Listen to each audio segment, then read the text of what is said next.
अस्सलाम वालेकुम। सैयद एहतशामुल हक माहौलियात और मौसमियाती तब्दीली के एक और प्रोग्राम के साथ आपसे हम आज की जो गुफ्तगू है उसका मौजू है कि मीथेन गैस और ख़ास तौर से ओपन डंप से जो मीथेन गैस निकलती है उसका मौसमियाती तब्दीली पे क्या असर होता है, उसके नुकसानात क्या हैं और फिर उसको हम किस तरह से ठीक कर सकते हैं। तो इसी मौजू के साथ आप ये कि मौसमियाती तब्दीली और मीथेन गैस का क्या ताल्लुक़ है और ओपन डंप से मीथेन गैस कितनी जनरेट होती है, तो ये आप गुफ्तगू में शामिल रहिए और इसको इसके बाद हम इसके एंड में कोई एग्जांपल्स भी लगाएंगे वीडियो के आखिर में। तो अब हम आ जाते हैं ये अंडरस्टैंड करने के बाद दैट कि 20% जो मीथेन है टोटल मीथेन का वो ओपन गार्बेज डंप से निकलती है और ये 80 गुना ज़्यादा ख़तरनाक है हमारे एनवायरनमेंट के लिए और ये लॉन्ग टर्म डैमेज होता है इसका। तो अब हम इस नतीजे पे पहुंचते हैं कि मीथेन और दूसरे जो कंपाउंड्स हैं H2S गैस है, नॉन मीथेन कंपाउंड गैसेस हैं, ये जब गैसेस वर्कर्स इनहेल करते हैं और आसपास के विलेजेस आसपास के रहने वाले इनहेल करते हैं तो क्या होता है, इससे जो वर्कर्स हैं उनको तो डेफिनेटली हेपेटाइटिस के ज़्यादा केसेस होते हैं और जब इनको हेपेटाइटिस होता है तो ये घर जाते हैं तो सैनिटेशन इतना अच्छा नहीं है, इनके घर वालों को हेपेटाइटिस हो जाता है, फिर इनके फ्रेंड्स को हो जाता है जो साथ खाना खाते हैं। तो ये hepatitis, asthma, lungs diseases and even the brain diseases are caused to the workers working there and in the residents in the close proximity. तो ये हेल्थ हैजर्ड भी है, ओपन डंप से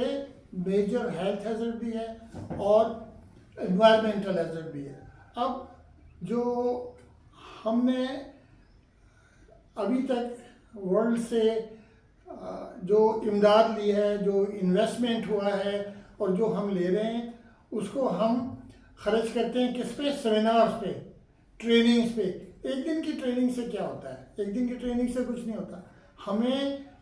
एक एक सब्जेक्ट को अलग अलग लेना चाहिए, एक एक जो हमारा कंट्रीब्यूटर है, और सबसे पहले हमें लेना चाहिए ओपन डंप्स को। इनको हमें क्लोज करना चाहिए साइंटिफिकली और हमें नए सेफ डिस्पोजल फैसिलिटीज़ बनानी चाहिए। तो आज मैंने आपको ये एक्सप्लेन किया कि ओपन डंप से आपके साथ शेयर किया बल्कि कि ओपन डंप से हम अपने मौसमियाती तब्दीली में क्या कंट्रीब्यूट कर रहे हैं और उसको हमें फ़ौरन स्टॉप करना है इमरजेंट बेसिस पे। मैं ये समझता हूँ कि एक timeline of not more than 2 years should be allowed to start closing these dumps.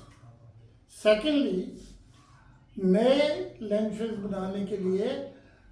Scientific landfills बनाने के लिए हमें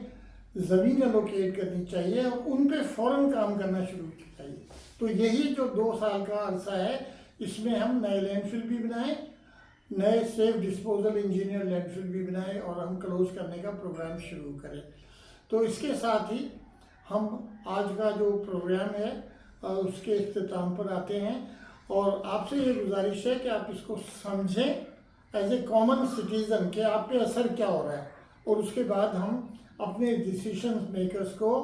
इस बात पे उनसे इंटरफेस करें, उनको बताएं कि भाई ये काम करो ताकि हमारी